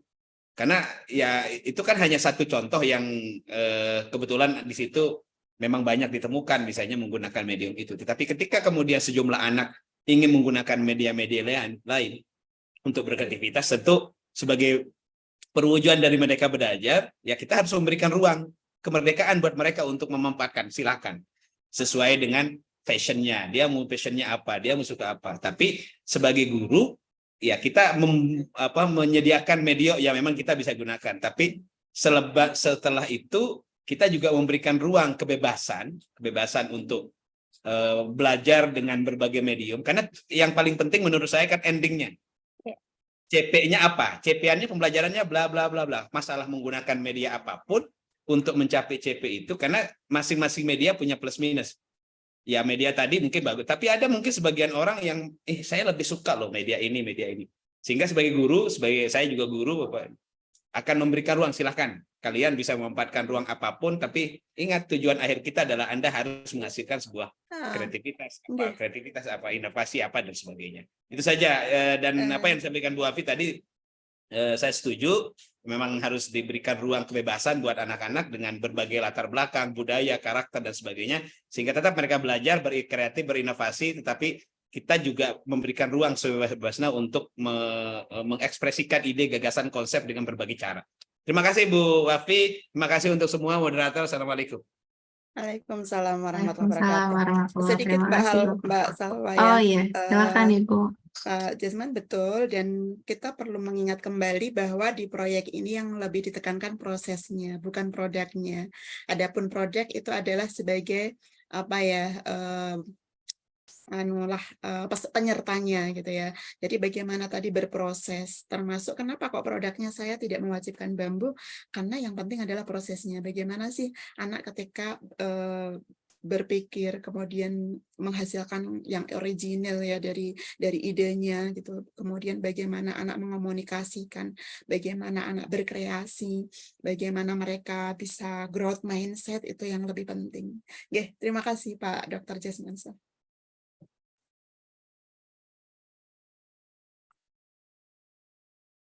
Baik, terima kasih Bapak Jasman Syarel. Kita lanjut mungkin ke Pak Chris Valo dulu kali ya Bu ya. Tadi sebenarnya ada yang bertanya via chat, cuman sepertinya kita ke yang online dulu aja. Ya, silakan Pak Salwa. Baik, terima kasih untuk kesempatan yang diberikan. Saya Romo Chris Valo dari NTT, Perbatasan Atambua, Perbatasan RI Timor Leste, Atambua. SMPK Don Bosco Atambua. Baik, pertama saya berterima kasih, senang sekali bisa bergabung dalam Zoom meeting ini. Tentu ada banyak hal baru, apalagi kami di perbatasan. Ya, untuk penerapan kurikulum Merdeka ini baru tahun ini kita terapkan. Karena itu tentu saya butuh banyak hal, masukan dan juga mendengarkan sharing yang disampaikan sehingga menambah pengetahuan kami tentang KUMER, kurikulum Merdeka. Baik, yang saya mau tanyakan, saya kan baru-baru ini kita di tahun ajaran baru ini, tahun pelajaran 2023-2024, kita mulai penerapan kurikulum Merdeka untuk kelas 7 SMP. Saya kesulitan kira-kira bagaimana kita menentukan tema dari P5 ini. Apakah satu semester ini kita bisa menentukan beberapa tema? Lalu yang kedua, bagaimana kita, apakah P5 ini kita harus di dalam kelas ataukah bisa diekskulkan itu di sore hari? Mungkin ini saja yang bisa saya tanyakan. Terima kasih atas kesempatan diberikan dan selamat sore untuk kita semua. Baik, silakan dijawab Ibu Wafi. Oke, terima kasih Romo. Salam kenal, Romo Chris Valo ya dari NTT. Yang pertama tadi tentang bagaimana tema-tema ya. Sebenarnya sudah ada tema yang ditentukan oleh pemerintah sehingga kita tidak perlu memikirkan tema apa yang pas gitu ya. Tetapi berpikirnya tidak terlalu, maksudnya tidak terlalu memusingkan gitu karena sudah ada panduan. Apa itu? Yang pertama ada tema kewirausahaan misalnya, ada tema kearifan lokal, ada tema Bhinneka Tunggal Ika, kemudian kewirausahaan, ada suara demokrasi gitu ya, ada suara demokrasi, ada yang lain. Jadi monggo nanti dibuka buku panduan proyek, itu ada, sebentar saya bukakan aja. Saya bukakan sebentar, saya ada di situ ada 6 yang bisa diambil Bapak, jadi Bapak tidak perlu bingung. Ada 6 tema yang bisa digunakan, bahkan 7, tetapi karena ini kita yang SMP itu cukup 6 saja. Dan untuk tema yang lebih spesifik dalam arti sesuai dengan yang dimiliki oleh sekolah atau yang ada di sekitar sekolah. Nah, ini yang perlu duduk bersama. Nah, ini ya, Romo, bahwa ada untuk SD, MI, SMP, SMA, sampai SMK itu kita ada gaya hidup berkelanjutan. Saya itu kalau kalau menyebut langsung spontan itu mikir dulu. Tapi ini ya saya tayangkan. Kemudian kearifan lokal, Bhinneka Tunggal Ika, bangunlah jiwa raganya, gitu ya. Kemudian suara demokrasi dan ada rekayasa dan teknologi, kewirausahaan. Nah, kalau SMK itu ditambah kepekerjaan. Nah, dari tema ini ada contohnya, Romo, di sini untuk tahap pemula bagi sekolah-sekolah yang baru menerapkan di tahun pertama, dipersilahkan untuk memodifikasi modul-modul ajar proyek yang sudah ada atau proyek-proyek yang sudah diterapkan oleh sekolah-sekolah yang sudah menerapkan IKM atau sekolah penggerak. Nah, nanti Romo bisa mendownload di PMM ya, di platform Merdeka Mengajar. Di situ banyak sekali contohnya. Atau nanti boleh WA saya kalau misalnya kesulitan mendownload di PMM, bisa saya bantu atau bisa nanti saya kirimi ya link untuk contoh-contoh modul ajar yang ada. Nah, untuk tahap awal silahkan dimodifikasi. Kalau sudah pernah melakukan di tahap awal ini, baru kemudian nanti berikutnya mau membuat sendiri. Saya mau membuat sendiri, saya sudah tahu alurnya. Silahkan nanti dibuat. Jadi itu untuk SMP ada 6 tema begitu ya, Romo ya. Dan di panduan sangat jelas sekali, nanti bisa dibaca lebih lanjut.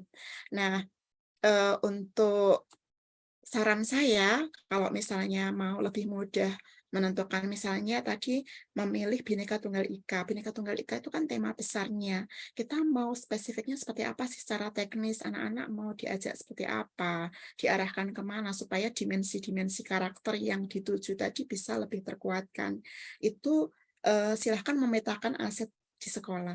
Anak-anak yang disukai apa, yang ada di lingkungan sekitar kita yang lebih kontekstual nantinya apa, sehingga itu lebih mudah.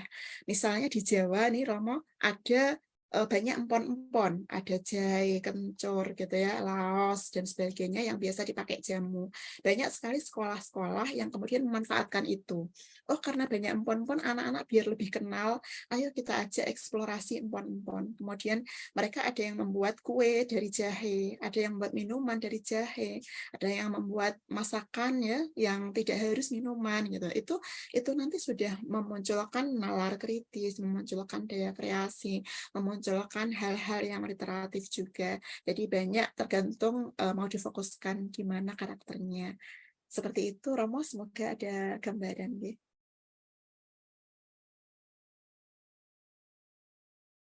Bagaimana?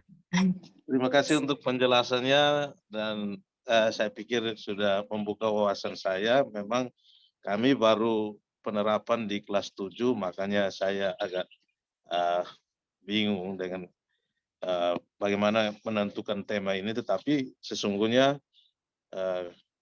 sudah ada di platform Merdeka Mengajar, nanti akan kita. Baik, terima kasih. Saya mohon untuk temanya itu bisa nanti di-share untuk saya juga ya, untuk kami di Siap. NTT. Terima Siap. kasih. Terima kasih. Baik, terima kasih. Kita lanjut ke Bapak Abdul Mujid, mungkin. Kita bantu unmute dulu, Ibu. Silakan, Bapak. Bisa disampaikan kepada Ibu Afi pertanyaan. Ini pakarnya ini.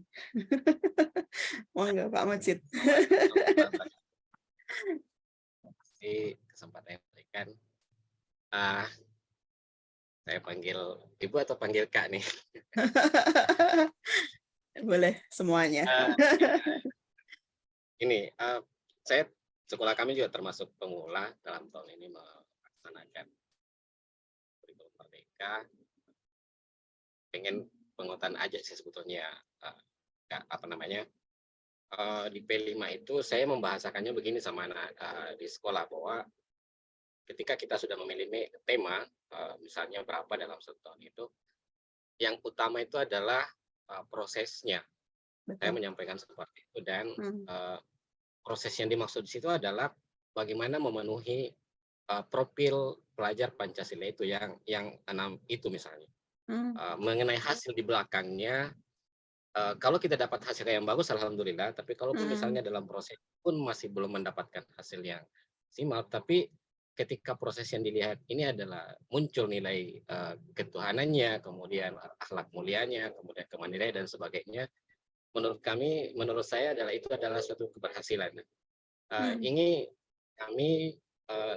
saya menarik sekali karena kebetulan temanya sama, lingkungan saya banyak bambunya gitu.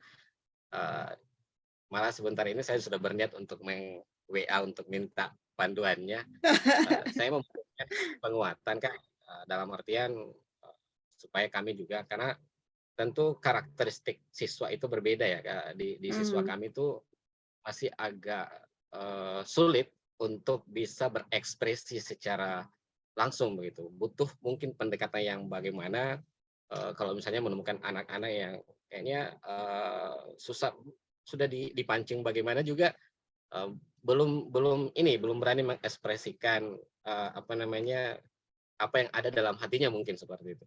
Nah, melihat tadi saya langsung, oh iya temanya kayak sama ini tentang bambu. Mudah-mudahan bisa dapat pencerahan. Nah, dengan kesempatan ini berharap bisa diberikan penguatan supaya kami juga yang pemula ini bisa sukses melaksanakan kurikulum Merdeka, terutama P5 ini Kak. Terima kasih. Ya, langsung ya Mbak Salwa. Oke, terima kasih Pak Abdul Mujid. Luar biasa ini pertanyaannya, karena sudah malah menurut saya sudah pengalaman Pak Mujid ya. Yang pertama tadi, betul sekali bahwa P5 ini bukan tentang produk ya, tapi tentang prosesnya. Dan dalam prosesnya itu yang lebih dikuatkan.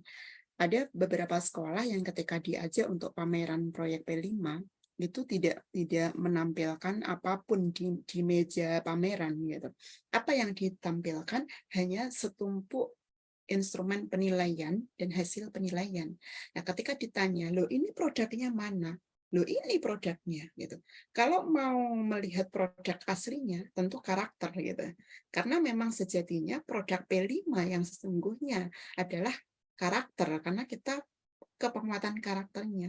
Tapi kan kita tidak mungkin ya memamerkan karakter gitu, karena karakter itu kan dilihat dalam waktu jangka panjang gitu.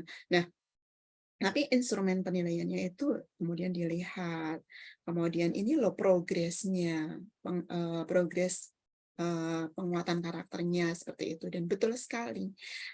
Tetapi saya di sini pun tadi kenapa saya menampilkan ini, karena ada hal-hal yang ternyata menarik ketika mereka sudah berkreasi, dan ini memang karena temanya kewirausahaan gitu. Ada peluang yang dibaca oleh anak-anak bahwa ini loh sekedar bambu, tapi ternyata bisa ditambah nilai seni yang kita di desa ini bisa untuk memanfaatkan atau memberdayakan lebih di bidang kewirausahaan gitu. Kemudian yang kedua, bagaimana sih menumbuhkan anak-anak supaya mau berpendapat, mau bertanya gitu ya. Tentu pemantik dari para guru ini yang penting, dan kita harus sering-sering memberikan umpan balik kepada peserta didik. Ketika memang belum bersuara, kita harus menggali, harus lebih banyak bertanya yang bisa menggali informasi dari mereka, sehingga mereka lama-lama terbiasa untuk berbicara atau bersuara, mengemukakan pendapatnya. Itu betul sekali Pak Mujid. Nanti bolehlah kita sharing-sharing di luar forum ini. Monggo, saya terbuka sekali. Dan terkait dengan tadi, saya lebih seringnya begitu Pak Mujid, bahwa lebih sering memberikan umpan balik, memberikan stimulus pada anak-anak, dan pemantik yang kemudian anak-anak ini yang tadinya tidak terbiasa menjadi biasa, yang tidak berani menjadi berani, seperti itu. Baik, terima kasih Bu Afi. Bagaimana Pak Mujid?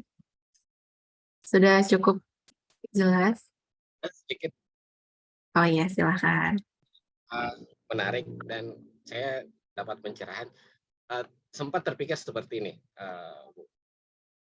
saya memikirkan bahwa nanti ketika misalnya saya melaksanakan gelar karya itu, saya menyampaikan bahwa ke teman-teman yang dalam hal ini yang fasilitator, bahwa untuk melihat proses itu apa pembentukan karakter P5 itu, saya menyampaikan ke teman-teman bahwa silakan dokumentasi secara diam-diam, apakah itu dalam bentuk video ya, karena itu yang bisa dilihat, dokumentasi secara diam-diam, proses yang terlihat itu misalnya dari ketuhanannya, dimensi satu itu, kemudian di kemandiriannya, bagaimana gotong royongnya, tanpa ketika ada instruksi, apakah mereka mampu berinisiatif sendiri untuk melakukan itu, sehingga dalam kurun waktu, misalnya waktu yang telah ditentukan, nah pada saat digelar karya itu justru saya berpikirnya videonya itu yang prosesnya itu yang apakah memungkinkan seperti itu atau bagaimana?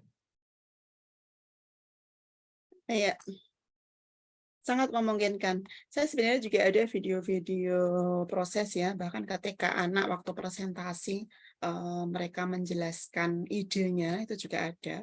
Tetapi ini tadi saya download lama sekali karena saya nyimpan di drive dan saya download lama sehingga saya tidak menampilkan. Tapi betul sekali bahwa justru video-video dan dokumentasi-dokumentasi pada saat proses pelaksanaan itu penting sekali untuk disimpan dan didokumentasikan. Karena apalagi untuk pelaksanaan proyek-proyek yang awal seperti ini, tentu banyak orang yang ingin tahu seperti apa sih prosesnya, sehingga hasilnya seperti ini. Terus di posisi mana ini penguatan karakternya gitu ya, itu juga bisa nanti menjadi bukti bahwa ini loh pada saat presentasi dia bisa menyampaikan seperti ini. Pada saat bertanya, ini loh dia bisa mengungkapkan pertanyaan seperti ini. Itu sangat penting sekali, tetapi kita juga ada catatannya. Tadi di evaluasi kita punya catatan observasi dalam pengamatan ya. Selain memang didokumentasikan, ada catatan observasi, ada catatan refleksi, bahkan ada catatan refleksi dari pengunjung pameran ya. Itu penting menurut kami karena umpan balik dari pengunjung, bagaimana sih presentasi anak-anak ketika mengedukasi para pengunjung. Begini kami ketika berkarya, ketika membuat ini, bahkan ketika menjelaskan makna dari quotes yang dibuatnya, itu juga para pengunjung memberikan umpan balik. Nah, catatan refleksi dari pengunjung ini juga menjadi portofolio anak-anak. Saya kira itu juga menunjukkan sebuah proses yang menurut saya sebuah progres, karena di awal mereka tidak diberi kesempatan untuk menjelaskan sesuatu, dan kemudian bahkan ketika di pameran itu ada ruang untuk mereka, bagaimana mereka mengedukasi masyarakat, mengedukasi adik-adik dari SD gitu ya, sehingga bisa sampai menghasilkan sebuah karya dan paham apa sih makna yang tertulis di situ. Seperti itu Pak Mujib. Terima kasih Bu Sekjen, luar biasa, terus menginspirasi kami yang di luar. Terima kasih Bu Salwa. Iya, terima kasih Pak Mujib. Kita lanjut ke pertanyaan selanjutnya, Bu. Di sini ada Pak Sidik. Kita bantu unmute Pak Sidik. Oke, silakan Pak, bisa langsung ditanyakan kepada Bu Afif. Baik, terima kasih banyak Bu Afif. Sudah berapa waktu lamanya Ibu jelaskan kepada kami. Namun ada beberapa hal yang mungkin perlu kami sampaikan pada kesempatan ini. Mungkin pertanyaan sekaligus ada kesulitan sedikit, jadi kita minta sedikit penjelasan dari Bu Afi. Untuk saya, sebelumnya saya perkenalkan dulu, saya Sidik atas OB, asalnya dari NTT, tepatnya untuk sekolah SMP Negeri 7 Kupang Tengah, Kabupaten Kupang. Nah, kebetulan permasalahan saya ini juga sama seperti Bapak Romo tadi dari Atambua, itu menyangkut tentang pemilihan tema tadi itu. Nah, dari penjelasan Ibu tadi menyangkut tentang ada fleksibilitas, menyangkut tentang tema yang kita pilih, maupun juga mungkin dilihat dari sisi waktunya juga mungkin kita ada sisi fleksibelnya. Nah, di sini kebetulan kami juga baru mulai, ada kesulitan kami dalam kaitan dengan pengaturan waktu, menyangkut tentang pemilihan tema tadi. Ada kemungkinan mungkin kita untuk SMP itu kayaknya ada 3 tema tidak salah untuk kita pilih. Dan di sini menjadi pertanyaan, apakah 3 tema yang kita pilih ini waktunya sampai dengan 1 tahun itu, dalam kaitan dengan pelaksanaan itu, atau memang waktunya bisa kita tentukan sendiri. Karena di satu sisi misalnya kita sampaikan contoh begini, kebetulan potensi alam kita ini juga salah satunya juga hampir sama dengan Ibu tadi, banyak bambunya, tetapi kebetulan kita mencoba untuk memilih potensi alam yang lain. Jadi kita rencananya ambilnya itu adalah budidaya tanaman. Nah, di satu sisi kita melihat tadi menyangkut tentang fleksibilitas waktu tadi itu selama 1 tahun.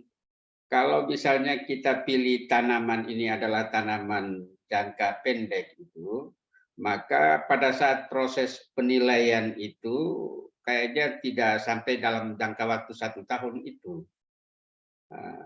Ambil contoh begitu.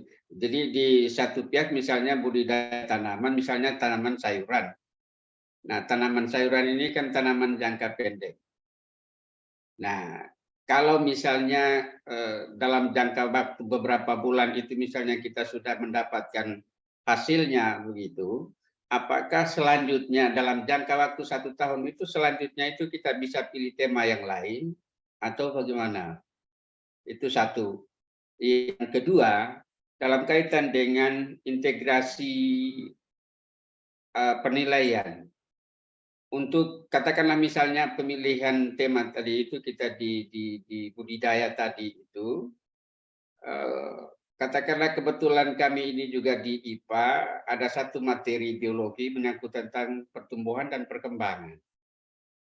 Nah, dalam kaitan dengan materi pembelajaran pertumbuhan dan perkembangan, terus P5 kita ambilnya budidaya tanaman tadi itu kira-kira penilaiannya memang terpisah atau terintegrasi begitu.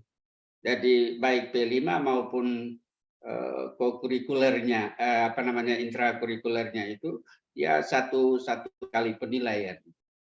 Mungkin ini kita minta penjelasan dari Ibu. Saya kembalikan. Assalamualaikum warahmatullahi wabarakatuh.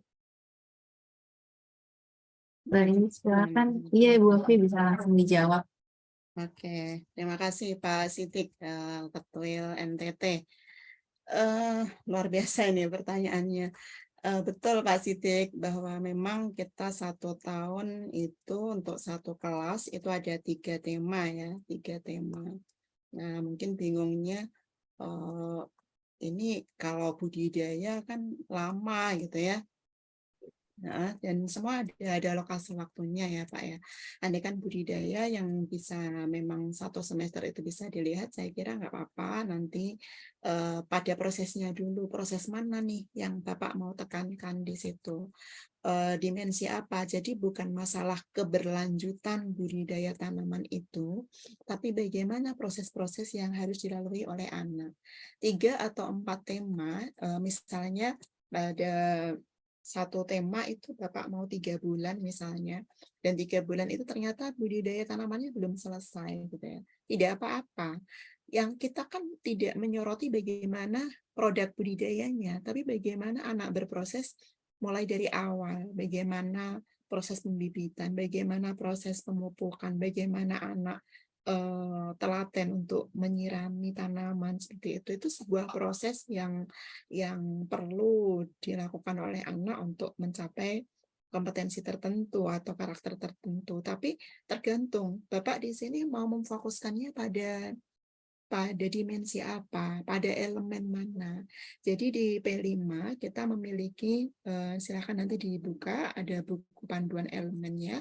Kita memiliki elemen-elemen yang ketika kita membukanya, itu akan menjadi referensi kita. Nah, kita mau mengembangkan yang mana? Sebagai contoh, saya izin share screen ya untuk dimensi ini. Nah, ada banyak dimensi, ini saya ambil dari buku panduan ya, di panduan dimensi project. Apakah dengan budidaya tadi, Bapak mau mengembangkan karakter yang pertama misalnya ya, beriman dan bertakwa, tetapi akhlak kepada alam misalnya ya. Nah, ini di sini ada bagaimana sih elemennya. Nah, Kalau misalnya SMP berarti kita di sini lihatnya, oh di fase D ini fase pondasi A, B, C, D gitu ya. Nah, kita lihat D misalnya di SMP, mewujudkan rasa syukur dengan berinisiatif untuk menyelesaikan permasalahan lingkungan alam sekitarnya dengan mengajukan alternatif solusi dan mulai menerapkan solusi tersebut. Jika memang solusinya adalah menanam pohon gitu ya. Nah, ini akan dikembangkan, Bapak mengembangkan evaluasinya, mengembangkan asesmennya, bahkan referensi untuk membentuk atau menguatkan karakternya, kan Bapak melihatnya di sini. Jadi akan disesuaikannya di situ, Bapak. Nah, kalau sudah, apalagi? Apakah dimensi kolaborasi, ataukah gotong royong maksudnya, ataukah dimensi mandiri, apakah dimensi yang lain gitu ya. Nah, ini dimensi-dimensi ini pun memiliki elemen yang berbeda-beda dan subelemennya inilah yang menjadi referensi kita.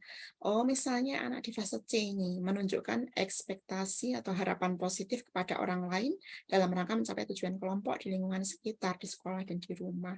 Nah, Bapak bisa mengacunya ke sini gitu. Jadi tidak kemudian kita tiba-tiba membuat sebuah proyek atau sebuah program, tapi bagaimana kita melihat dimensi-dimensi yang akan kita kembangkan, lalu menelaah, oh elemen yang mana nih yang mau kita fokuskan, kemudian subelemennya seperti apa.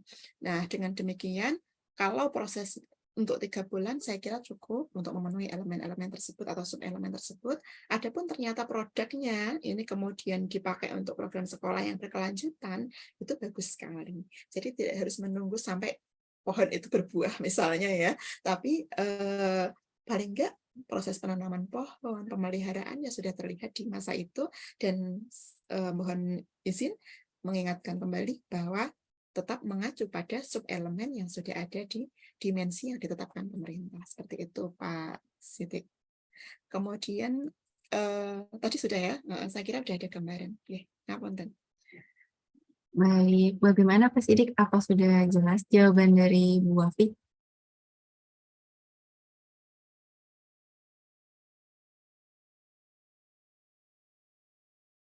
Materinya bisa di-share, Bu.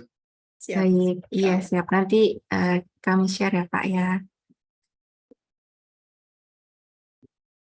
Oke, mungkin kita lanjut ke pertanyaan yang via chat dulu kali ya Bu Wafi. Silahkan. Tadi ada yang bertanya dari Bapak Darus, mungkin mau online atau offline Bapak? Kami bacakan untuk pertanyaannya. Atau mungkin mau bertanya langsung dengan Ibu Wafi? Halo, Bapak Darus, ya. Halo. Mau bertanya langsung dengan Ibu Wafi mungkin Pak? Kita open kamera.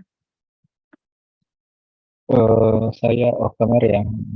Langsung saja Ibu, apakah P5 harus menghasilkan produk? Kalau tidak, kira-kira apa selain produk? Kemudian apakah gelar karya wajib dilakukan atau ada alternatif kegiatan yang lain selain gelar karya? Terima kasih. Oke. Bagaimana Bu Wafi? Apa terdengar jelas tadi pertanyaannya? Terdengar jelas. Terima kasih. Baik. Pak, siapa tadi yang bertanya? Bapak Darus, Ibu. Oh, Pak Darus. Terima kasih Pak Darus, pertanyaannya luar biasa. Tidak harus Pak. Jadi proyek P5 tidak harus berakhir dengan gelar karya, tidak harus produk. Ya, tadi sudah saya sampaikan sebenarnya tidak harus produk. Kemudian apa tadi ya? Apalagi pertanyaannya tadi, Mbak? Ya, maksudnya apa alternatifnya kalau Alternatifnya. misalkan diadakan gelar karya?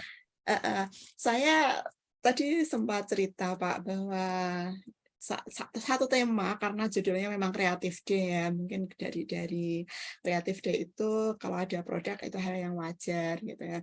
Kemudian saya ada Bhinneka Tunggal Ika. Nah, Bhinneka Tunggal Ika itu macam-macam ya, teman-teman di sekolah itu ada yang menerapkannya ada produknya apa, ada yang ternyata ada misalnya SMK gitu ya, menghasilkan berbagai macam baju adat yang dibuat oleh anak-anak gitu, itu ada.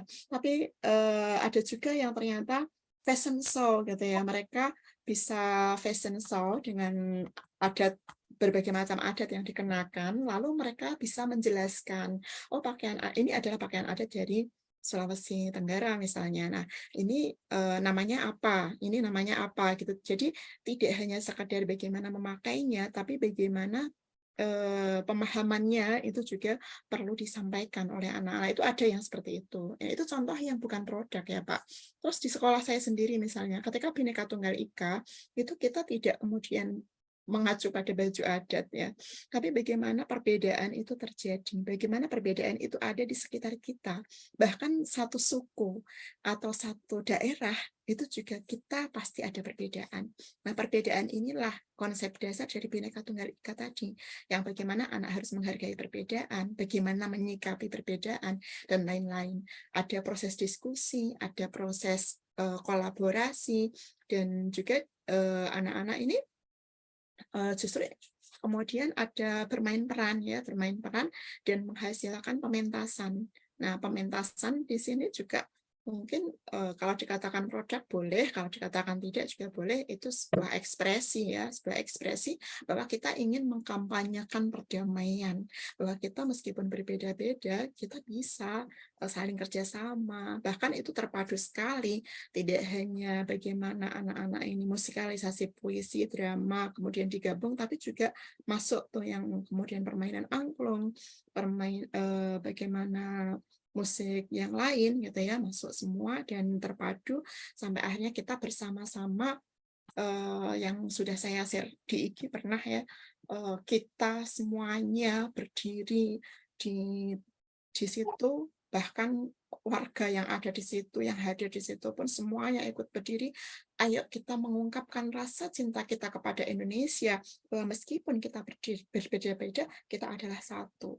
Kemudian nyanyi bersama-sama lagu dari Sabang sampai Merauke, lagu Satu Nusa Satu Bangsa dengan gerak dan lagu, dan mereka tuh ada yang sampai meneteskan air mata gitu. Bahkan mereka mengatakan, aduh, saya biasanya nyanyi ini tuh nggak seberapa gitu, tapi kali ini ketika dinyanyikan bareng-bareng dengan musik yang seperti ini, kita rasanya ini banget, cinta banget sama Indonesia. Rasanya ada rasa yang berbeda gitu ketika bersama-sama mengungkapkan itu. Dan apakah itu sebuah produk yang dipamerkan? Belum tentu. Kalau mau memang dipentaskan boleh. Nah, apakah harus ada gelar karya? Tidak juga, karena sekali lagi produk yang sesungguhnya dari P5 adalah karakter yang terkuatkan atau karakter yang progresnya meningkat. Seperti itu, Pak Darius. Ya, intinya tidak harus menghasilkan produk ya, Bu, atau Betul. tidak wajib gelar karya. Ya, terima Betul, kasih Bapak. penjelasannya. Prosesnya yang penting, ya. Oke, baik. Ibu Wafi, sepertinya aku terputus, Bu, tadi. Suara aku terdengar. Oh ya, jelas. Oh iya, kok putus-putus ya Mbak Salwa? Termute ternyata Mbak Salwa. Oh iya, ternyata. Oke. Oke, baik Ibu. Udah sih, udah aman ya. Kayaknya Bu sekarang. Sudah aman. Oke, kita lanjut ke Bapak Syahrel Andreas. Bu tadi juga bertanya via chat. Apakah mau open kamera, Pak? Bisa bertanya langsung? Oke, silahkan. Kami bantu untuk unmute. Masih di mute, Bapak? Oke. Bisa dengar, Bu? Oh ya, jelas Pak. Oke, selamat sore Bu ya. Selamat sore.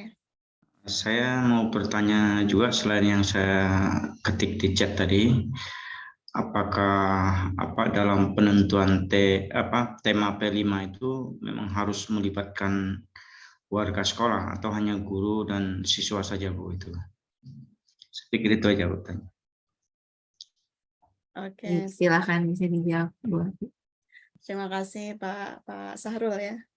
Pak Sahrul, bagus sekali pertanyaannya. Siapa sih yang terlibat dalam penentuan tema? Apakah cukup hanya guru dan murid saja gitu? Bahkan ada yang mungkin bertanya, apakah nggak cukup hanya guru saja, wong guru fasilitatornya gitu ya? Oke, untuk menentukan tema ini monggo nanti Bapak bisa membaca buku panduannya. Di situ dijelaskan bahwa dari langkah-langkah yang dilakukan ketika sudah terbentuk tim fasilitator, maka untuk merancang tema ini guru bisa melibatkan warga sekolah. Apakah cukup misalnya guru dan murid saja? Kalau memang dirasa cukup guru dan murid saja sudah mendapatkan tema yang disepakati, itu tidak apa-apa. Tetapi tentunya tema ini tetap atas pengetahuan dan persetujuan kepala sekolah gitu ya, karena bagaimanapun kepala sekolah nanti sebagai penanggung jawab di satuan pendidikan tersebut. Seperti itu sih Pak. Jadi nggak apa-apa Pak, misalnya Bapak mau antara guru dan murid saja, murid yang dilibatkan untuk berpendapat, lalu guru ini menyepakati dan kemudian baru lapor kepada kepala sekolah bahwa kami untuk tema 1 adalah ini, bagaimana Bapak gitu misalnya. Oke, nggak apa-apa. Seperti itu Pak. Tapi ada koordinator proyeknya kan Pak di situ. Nah, koordinator proyeknya kan guru juga gitu. Jadi ada koordinator, ada fasilitator seperti itu ya. Nah. Oke, baik. Tadi Bapak Syahril sebenarnya pertanyaan di kolom chatnya itu, apakah proyek P5 harus diselesaikan pada jam pelajaran di sekolah, Bu Afi? Oh iya, gitu ya. Kalau alokasi proyeknya, alokasi jamnya gitu ya, alokasi waktunya itu memang sesuai dengan kesepakatan sekolah mau ambil blok apa gitu. Tapi ketika mau diselesaikan kapan itu juga tergantung kesepakatan antara murid dan guru, karena pelaksananya mereka. Kalau misalnya silahkan dilanjutkan di rumah, kemudian disepakati lagi kapan untuk dikumpulkan, untuk diadakan umpan balik ya, diadakan evaluasi dan pemberian umpan balik, yaitu berdasarkan kesepakatan. Tidak apa-apa misalnya mau dibawa pulang, mau lebih fleksibel waktunya. Saya juga tadi menyampaikan yang kami lakukan itu anak-anak melakukan di rumah pun boleh, tetapi ketika di sekolah itu dia harus mengungkapkan, menjelaskan, mempresentasikan, lalu guru memberikan umpan balik, ada interaksi yang positif di situ yang muncul seperti itu Pak. Oke, baik. Semoga sudah jelas ya Pak Syahril. Baik, kita lanjut ke pertanyaan yang di online dulu Bu. Di sini ada Pak Fatkur Rahman. Boleh Pak, silahkan. Ya, silahkan. Oke, baik. Terima kasih. Suara saya terdengar Bu di situ? Oke, sangat jelas Pak. Oke, baik, terima kasih. Assalamualaikum warahmatullahi wabarakatuh, Bu Afi. Waalaikumsalam warahmatullahi wabarakatuh. Oke, Pak Fatkur. Ya, nah, saya mau tanya tentang dasar aja, karena kita juga baru mulai kurmer ini, kemudian tadi baru rapat guru mengenai pengaturan jadwalnya ini. Jadi oleh kurikulum diatur 2 jam per minggu. Nah, itu dengan mengambil 1 jam dari mata pelajaran agama dan 1 jam dari mata pelajaran produktif kalau nggak salah. Nah, sehingga 2 jam per minggu untuk setiap kelas. Nah, kalau dilihat di struktur sebenarnya P5 itu kan mengikut pada pelajaran tersebut. Umpama agama, kalau dia berapa jam, nanti P5-nya berapa jam begitu. Kecuali produktif kan tidak ada P5 dengan mulok kalau nggak salah. Nah, kemudian untuk gurunya, guru P5 ini diberikan kepada guru-guru yang terutama guru IPAS kalau di SMK yang dinilai kekurangan jam. Seperti guru biologi, fisika, kimia itu karena keterbatasan jam di kelas 10, mereka diminta mengajar P5. Kemudian materinya otomatis nanti seperti tadi disampaikan untuk sesuai dengan tema yang akan diberikan di kelas 10. Nah, yang ditanyakan tadi mengenai jadwal ini bagaimana, apakah memang bisa seperti itu 2 jam per minggu, ataukah sistem blok umpama di bulan November dan bulan Oktober, setelah itu kembali pembelajaran, kemudian gurunya apakah guru mapel tersebut atau guru lain yang mengajarkan P5. Itu saja Bu Afi, terima kasih. Mohon pencerahannya. Baik, silakan Bu Afi bisa langsung dijawab. Oke, terima kasih Pak Fatkor. Ini SMK ya Pak ya. Di SMK itu kalau kelas 10 dia 288 jam per tahun ya alokasi proyeknya. Jadi 280 jam per tahun itu dibagi monggo. Nah, kemudian SMK kelas 11 itu 144 jam, SMK kelas 12 36 jam.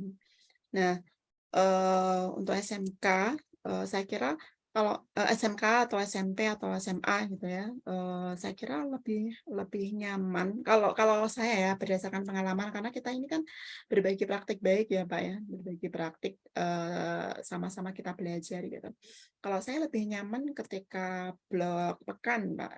Jadi karena fasilitatornya itu adalah guru-guru yang sudah kita bentuk dari kelas tersebut, yang mengajar di kelas tersebut, yang mengampu di kelas tersebut, sehingga ketika mereka memiliki jadwal itu misalnya tidak terganggu dari intrakurikulernya, itu lebih enak blok pekan.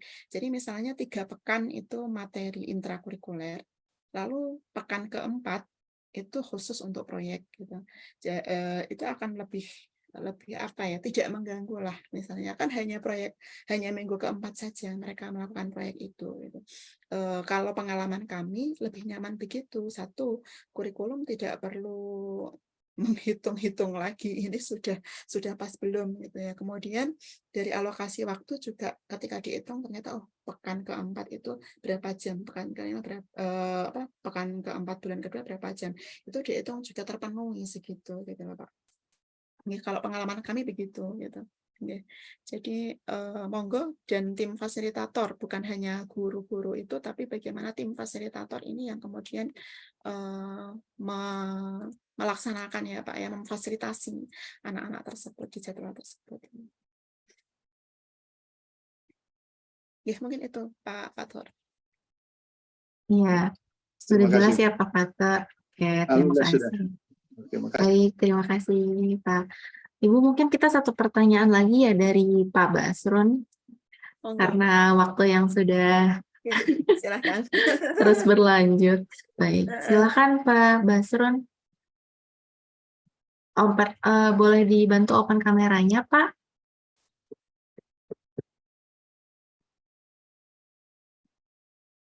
Oke, silakan bisa ditanyakan kepada Bu Afi.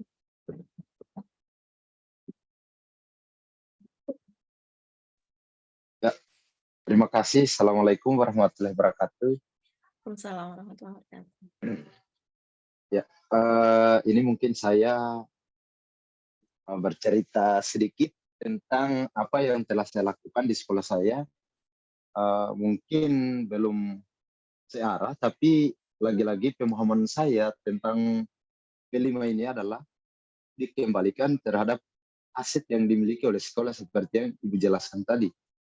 Nah, selama ini di 2 hari yang lalu terjadi perdebatan antara, bukan perdebatan bagaimana, mungkin miskonsepsi antara kita di sini tentang P5 ini, di mana teman itu diajak saya untuk bawakan materi tentang P5 ini. Namun saya belum berani, walaupun saya itu sudah laksanakan di P5 di tahun ajaran kemarin dengan tema kearifan lokal, karena di sini saya belum lalu menguasai sepenuhnya tentang P5 ini. Alhamdulillah dengan webinar sore ini saya sedikit ada gambaran. Ternyata yang saya lakukan itu adalah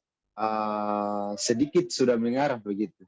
Jadi yang menjadi pertanyaan saya di sini, untuk pembuatan modul ajar untuk P5 ini, menurut teman yang kita diskusi 2 hari lalu, katanya tujuan itu tinggal copy tinggal ambil yang di PMM. Sementara saya pendapat saya bukan seperti itu, di mana tujuan yang kita angkat untuk P5 ini adalah menyesuaikan dengan keadaan sekolah kita. Mungkin saya mohon di sini untuk diluruskan miskonsepsi ini, Bu. Itu saja. Terima kasih. Sebentar Pak, tadi yang pertama tujuan disesuaikan apa yang tadi? Menurut teman waktu diskusi kemarin itu, tujuannya itu tinggal ambil dari PMM. Tetapi menurut saya itu yang di PMM adalah sebagai contoh. Untuk tujuan itu adalah kita kembalikan di sekolahnya kita, di mana menyesuaikan dengan aset yang dimiliki oleh sekolah atau dikembalikan berdasarkan lingkungan sekolah kita. Jadi ini minta diluruskan bagaimana yang sebenarnya, Ibu. Terima kasih. Oke, terima kasih Pak, luar biasa ya. Jadi betul sekali Pak bahwa tujuan tidak tiru atau tidak mengacu pada contoh di PMM. PMM betul, yang ditampilkan di PMM sekedar contoh. Yang namanya contoh juga ada yang lengkap, ada yang tidak lengkap, ada yang mungkin sudah divalidasi atau verifikasi oleh ahli, ada yang belum gitu ya. Yang namanya juga contoh, tapi paling tidak mereka sudah berbagi dan menginspirasi.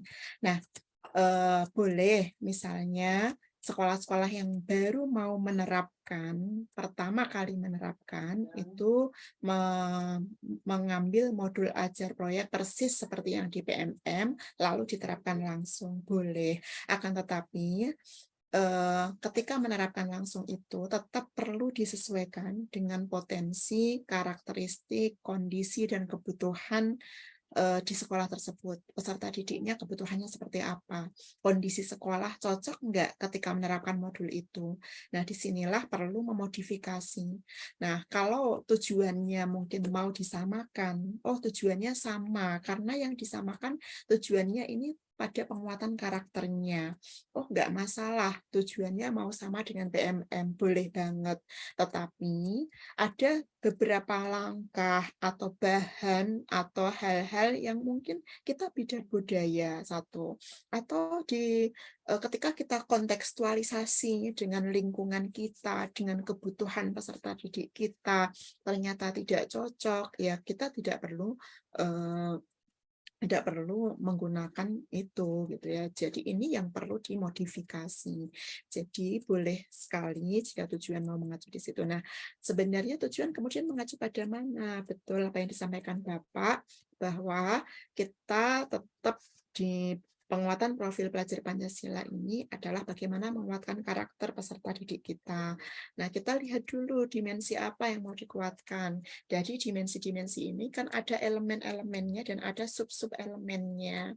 Nah, dari situ kemudian kalau Bapak mau melakukan seperti yang saya lakukan tadi, bahwa kita melihat aset sekolah kita nih, di lingkungan kita seperti apa, kearifan lokal kita dengan kearifan lokal teman yang membuat di PMM, ada juga mungkin yang sama, ada juga yang berbeda gitu ya. Jadi silahkan tujuannya mengacu pada buku dimensi elemen sub-elemen yang sudah diterbitkan Kemendikbud. Di situ Bapak memetakan dulu mana yang akan difokuskan. Kemudian kalau sudah, maka rubrik penilaiannya itu referensinya rujukannya pada sub-elemen yang ada di elemen dan dimensi yang kita mau fokuskan itu. Jadi apapun temanya, kita tetap mengacu pada mau fokus pada penguatan karakter yang mana, sehingga tujuan kita menyesuaikan di situ. Jadi Bapak betul bahwa tujuannya tetap mengacu pada dimensi dan elemen, sub-elemen yang sudah ada, tetapi kita sesuaikan langkahnya, strateginya, alat bahannya, dan sebagainya gitu ya, pada situasi, potensi, kondisi, karakteristik, dan kebutuhan peserta didik dan sekolah kita. Begitu, Bapak.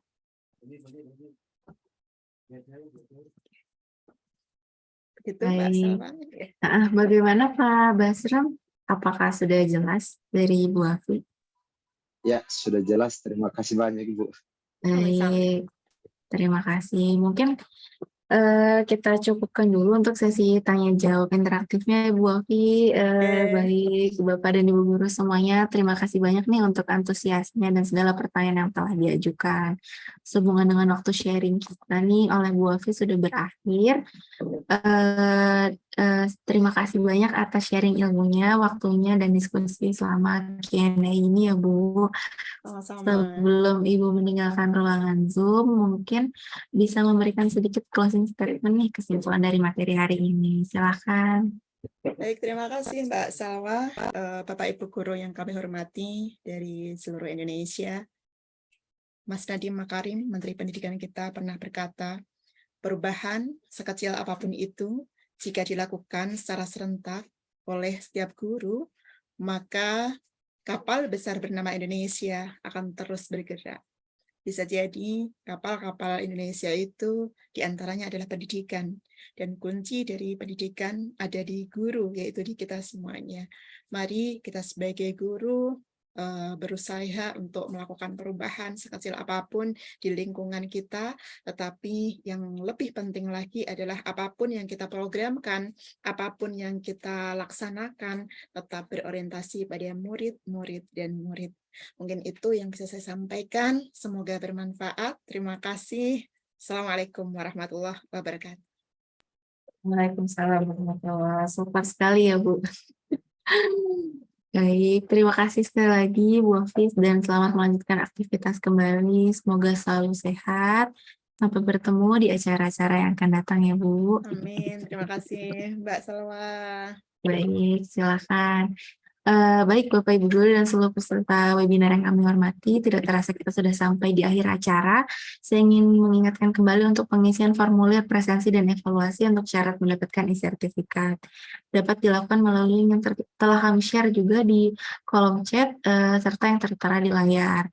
Maksimal pengisian form presensi dan evaluasi kami tunggu sampai esok hari Jumat tanggal 28 Juli pukul 10. Dan pengiriman e-sertifikat akan berproses kurang lebih selama 10 hari kerja. Oke, satu lagi kepada seluruh peserta, sebelum kita akhiri akan ada sesi foto bersama dulu ya. Mohon Bapak dan Ibu bisa menyalakan videonya terlebih dahulu untuk memberikan senyuman terbaiknya. Oke, tim kita di sini bisa dibantu untuk didokumentasikan ya, kira-kira bisa berapa kali foto nih? 3 kali mungkin ya. Oke, kita mulai foto pertama ya. 1, 2, 3. Oke, kita lanjut ke foto yang selanjutnya. 1, 2, 3. Oke, terakhir nih. Satu lagi. 1, 2, 3. Oke. Oke, terima kasih Bapak dan Ibu semuanya. Terima kasih kepada seluruh narasumber kita hari ini, Bu Afi.